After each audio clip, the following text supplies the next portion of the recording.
Hello everyone, कैसे हैं आप सब और क्या हाल समाचार हैं आपके। देखिए, आज की शुरुआत एक सिंपल से सवाल से करते हैं कि इंडियन आईपीओ मार्केट में इतनी गर्मी क्यों है।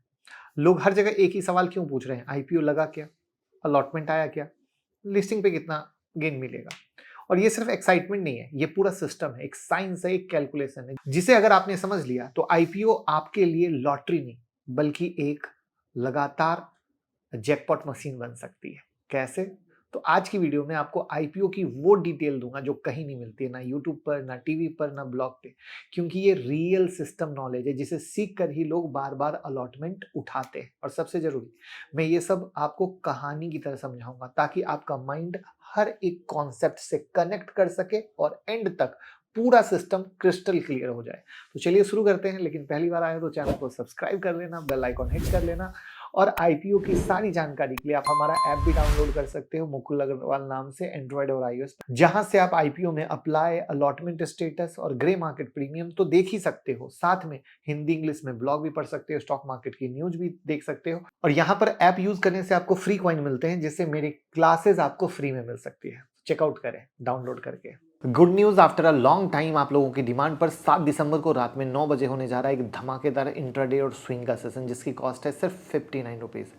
2000 रुपये का कोर्स सिर्फ 59 में होगा, जहां पर हम आपको बहुत बेहतर तरीके से ट्रेड करना सिखाएंगे और इसकी वीडियो भी मिलेगी, रिवीजन सेशन भी होगा और साथ में आपको कोई भी हेल्प चाहिए वो सब मिलेगा। तो 59 रुपीज़ में बहुत कुछ मिलेगा जो लोग 5000 रुपये लेकर भी नहीं दे पाते हैं। तो लिंक डिस्क्रिप्शन और कमेंट में पिन है, जरूर ज्वाइन कीजिए। तो सबसे पहले समझिए कि आईपीओ जो है ना, दो तरीके का आता है, एक मेन बोर्ड और एक एसएमए। और यही सबसे बड़ा डिसीजन आपकी पूरी स्ट्रेटजी को बदल देता है। मेन बोर्ड वो जगह जहां बड़ी कंपनियां आती है, जिनकी ब्रांड वैल्यू होती है, जिनके पास हजारों करोड़ की ऑडिटिंग होती है, जिनके ऊपर सेबी का हाई कंप्लायंस होता है और ये एनएससी बीएससी जैसे एक्सचेंज पर लिस्ट होती है। इनका इशू साइज बड़ा होता है, इन्वेस्टर बेस मजबूत होता है, लिक्विडिटी भी होती है। दूसरी तरफ एसएमई आईपीओ, छोटी और इमर्जिंग कंपनियां, कंप्लायंस कम, इशू साइज छोटा, पेड अप कैपिटल कांस्टेंट में होता है। ये एनएससी एसएमई और बीएससी एसएमई पर लिस्ट होती है। मतलब ये एक तरह की नर्सरी क्लास है, यहां से ग्रो करके फ्यूचर में मेन बोर्ड में बच्चा जाता है। अब ये फर्क इतना क्यों इंपॉर्टेंट है? क्योंकि मेन बोर्ड का allotment system, listing behaviour, category structure, सब कुछ एसएमई से अलग है।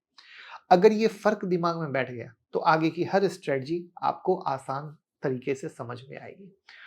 मेन बोर्ड आईपीओ में कैटेगरी ही असली गेम चेंजर है और इसको ध्यान से समझना है। मेन बोर्ड में कैटेगरी क्या क्या होती है? तो retail, small HNI, big HNI. सुनने में सिंपल लगता है, लेकिन अलॉटमेंट का खेल यहीं पर है। रिटेल कैटेगरी में आप सिर्फ 2 लाख रुपए तक अप्लाई कर सकते हो, लेकिन यहाँ सबसे बड़ी गलती लोग क्या करते हैं पता है? 2-3 लॉट डालने से चांस बढ़ जाएंगे ऐसा सोचते हैं, पर असली सच्चाई यह है कि रिटेल में चाहे आप 1 लॉट लगाओ या 10 लॉट, आपको अलॉटमेंट सिर्फ एक का ही मिलेगा। तो एक्स्ट्रा पैसे ब्लॉक करने का जीरो फायदा है। अब आता है नेक्स्ट, स्मॉल एचएनआई। यहां लोग 2 से 10 लाख रुपए डालते हैं, पर यही वो जगह है जहां भीड़ सबसे ज्यादा होती है। हर कोई सोचता है रिटेल में चांस कम है, मैं स्मॉल एचएनआई भर देता हूं, पर यही लोग फंस जाते हैं, क्योंकि ओवर सब्सक्रिप्शन सबसे ज्यादा इसी कैटेगरी में आता है। रिजल्ट, चांसेस बहुत कम। और उसके बाद आता है बिग एचएनआई, मिनिमम 10 लाख रुपए लगाना पड़ता है। लेकिन यही वो कैटेगरी है जहां अलॉटमेंट की एक्चुअल प्रोबेबिलिटी सबसे ज्यादा है, क्योंकि ओवर सब्सक्रिप्शन भले 40x 50x हो, लेकिन बैकएंड में इफेक्टिव कंपटीशन 10x 15x के बीच चलता है। और यही रीजन है कि बिग प्लेयर है ना, एचएनआई सुनते हैं बिग एचएनआई। तो इन्वेस्टर को भी जहां कम ब्लॉक हो वहां रीड। तो इसका अर्थ क्या हुआ कि जब बहुत ही सिंपल आईपीओ आ रहा है जहां पर ओवर सब्सक्रिप्शन ना हो तो आप रिटेलर जाएं, लेकिन जहां पे हायर सब्सक्रिप्शन हो, बिग एचएनआई जाइए, आंख बंद करके अलॉटमेंट के चांसेस बढ़ेंगे। लेकिन यहाँ पर सवाल आता है कि अलॉटमेंट रिजेक्ट क्यों होता है, राइट? क्योंकि ये वो पॉइंट है जो बहुत लोगों को पता ही नहीं है। देखिए, हर बड़े आईपीओ में 25-30 लाख एप्लीकेशन तो बिना बताए रिजेक्ट हो जाते हैं। आदमी समझता है किस्मत खराब थी, बट पता है रीजन क्या है? एक ही पेन से मल्टीपल एप्लीकेशन अप्लाई करना। एक जीरोधा से रिटेल लगाता है, फिर एंजल से चेन्नई लगाता है, सोचता है दोनों चले जाएंगे, पर रूल क्या है? एक पेन इक्वल टू एक एप्लीकेशन, दोनों रिजेक्ट। दूसरी गलती है यूपीआई मैंडेट अप्रूव न होना। आपको लगता है आपने अप्लाई कर दिया, लेकिन अगर अमाउंट ब्लॉक नहीं हुआ, बैंक स्लो था, यूपीआई टाइम आउट हुआ, तो बैकएंड में आपका एप्लीकेशन अपने आप रिजेक्ट हो जाता है। तीसरी गलती, गलत कैटेगरी चुनना। स्ट्रॉन्ग आईपीओ आता है, लोग स्मॉल एचएनआई भर देते हैं, जहां ओवर सब्सक्रिप्शन जो है 40 to 50x का है, उसमें अलॉटमेंट की उम्मीद रखना मतलब पानी में सोना ढूंढना। और 2025 की सबसे साइलेंट मिस्टेक, पेन और आधार लिंकिंग की कहानी। अब कहोगे क्या है, तो ये हिडन किलर है। मैंडेट अप्रूव होता है, पैसे ब्लॉक होते हैं, लेकिन अलॉटमेंट के समय आपका डेटा वेरीफाई नहीं होता है और एप्लीकेशन रिजेक्ट। इसलिए 30 सेकंड लेकर इनकम टैक्स की वेबसाइट पर आपका पैन कार्ड आधार के साथ लिंक है या नहीं चेक करिए। तो लिंक आधार स्टेटस को चेक करना होगा, समस्या बच जाएगी। और एक इंपॉर्टेंट, यूपीआई आईडी आप कौन सी यूज करें, क्योंकि 2025 में सिर्फ level 3 verified bank backed UPI जैसे भीम, आईसीआईसी, एचडीएफसी, एसबीआई, जीपे सही काम कर रही है। और ये जो वैलेट बेस्ड यूपीआई है ना, इनका हाई फेल्योर रेट है, वो जो एयरटेल वगैरह जो होते हैं। मतलब अलॉटमेंट सिर्फ पेन और पैसे पे डिपेंड नहीं करता, आपके यूपीआई बैकएंड वेरिफिकेशन पे भी डिपेंड करता है। तो अब सवाल आता है कि अगर आपके पास 5-7 लाख रुपए हैं तो क्या स्ट्रेटजी होनी चाहिए। तो देखिए, अगर आपके पास 5-7 लाख रुपए हैं तो आपको ये सोचना कि मैं रिटेल में एक बार अप्लाई करूंगा और मुझे अलॉटमेंट मिल जाएगा, सही नहीं है। बेस्ट तरीका है अपनी फैमिली को स्ट्रेंथ बनाना। जितने फैमिली मेंबर हो सकते हैं सबके नाम पे डीमैट खोलिए, मम्मी पापा भाई वाइफ एचयूएफ, हर एक नाम पे लॉटरी सिस्टम बन गई। मान लीजिए 10 नाम से आप अप्लाई कर रहे हो। मान लो उसी आईपीओ में रिटेल कैटेगरी ओवरऑल 20 लाख लोगों ने अप्लाई किया, तो आपके पास 10 लोग हो गए जिसके 10 टिकट से आप अप्लाई कर रहे हो, आपको चांसेस बढ़ गए। तो रिटेल में पैसा कम ब्लॉक होता है। रूल क्लियर है कि अलॉटमेंट की क्लीन प्रोबेबिलिटी रिटेल में, बाकी बचा पैसा।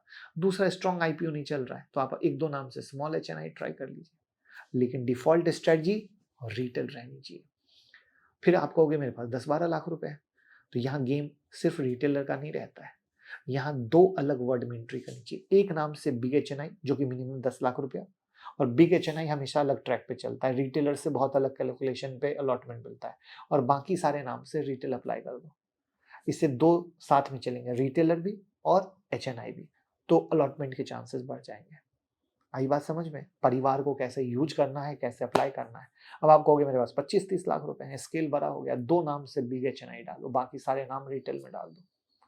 जितने भी बिग इन्वेस्टर हैं यही करते हैं और आराम से मिलता है। अब यहाँ पे एक सवाल आता है, यूपीआई एसवा या नेट बैंकिंग एसवा कौन रिलायबल है। देखिए, आईपीओ में पैसा ब्लॉक कैसे होता है, एसवा सिस्टम से होता है। यूपीआई एसवा में रिस्क ज्यादा है, सर्वर स्लो हुआ, मैंडेट टाइम आउट हुआ, बैंक ओवरलोड हुआ, अलॉटमेंट गया। लेकिन नेट बैंकिंग एसवा में बैंक सीधा पैसा होल्ड करता है, इसका सक्सेस रेट ज्यादा है। और आईसीआईसी, एचडीएफसी, एसबीआई यूजर का रिकॉर्ड सबसे बेहतरीन, और मैं खुद यही यूज करता हूँ। अगर आईपीओ बिग साइज का है, ओवर सब्सक्रिप्शन बहुत ज्यादा है, तो भैया यूपीआई एसबा में मत जाइए, नेट बैंकिंग एसबा में जाइए, मस्त चीज है। फिर आता है सबसे कम भीड़ वाला जैकपॉट, एक ऐसी ट्रिक जो बहुत कम लोग जानते हैं। कई आईपीओ में पेरेंट कंपनी के शेयर होल्डर के लिए अलग कोटा रखा जाता है। मान लीजिए कोई कंपनी है एबीसी, उसकी पेरेंट कंपनी XYZ, अगर आपके पास XYZ का एक शेयर भी है ना, तो आपको एक नया कम भीड़ वाला कोटा मिलता है जिसको बोलते हैं शेयर होल्डर कोटा। और इस कोटा में अलॉटमेंट चार्जेस रिटेलर से भी जानता होते हैं। इसलिए अगर जब आईपीओ का अनाउंसमेंट होता है तो पेरेंट कंपनी के 1-2 शेयर आप लेकर रख ले। अब आते हैं एसएमई में। 2025 में सारे रूल बदल चुके हैं, याद रखिएगा। 2025 में एसएमई में रूल बदल गए। पहले एसएमई में प्रो रेटा अलॉटमेंट होता था, मतलब जिसने ज्यादा पैसा लगाया उससे प्रोपोर्शनेट अलॉटमेंट मिलता था। लेकिन अब सिस्टम लॉटरी बेस्ड है, मतलब मेन बोर्ड जैसा। अब एसएमई रिटेल में मिनिमम 2 लॉट होते हैं, लगभग 2.5 लाख के आसपास बनता है। बिग एचएनआई में 10 लाख से ऊपर, मतलब एसएमई अलॉटमेंट अब इस पर डिपेंड नहीं करता कि आपने कितना पैसा लगाया, बल्कि इस पर डिपेंड करता है कि आपने कितने अलग अलग एप्लीकेशन से लगाया। और यही रीजन है कि एसएमई आईपीओ में मैक्सिमम फैमिली अकाउंट बनाकर रिटेल भरना हाई प्रोबेबिलिटी देता है। और आप डीमेट अकाउंट हमारे साथ ओपन कर सकते हैं, लिंक डिस्क्रिप्शन और कमेंट में पिन है। यहाँ पर ध्यान रखिए, एसएमई आईपीओ का जो लिस्टिंग बिहेवियर है बहुत अलग होता है, मेन बोर्ड जैसा नहीं है, ठीक है।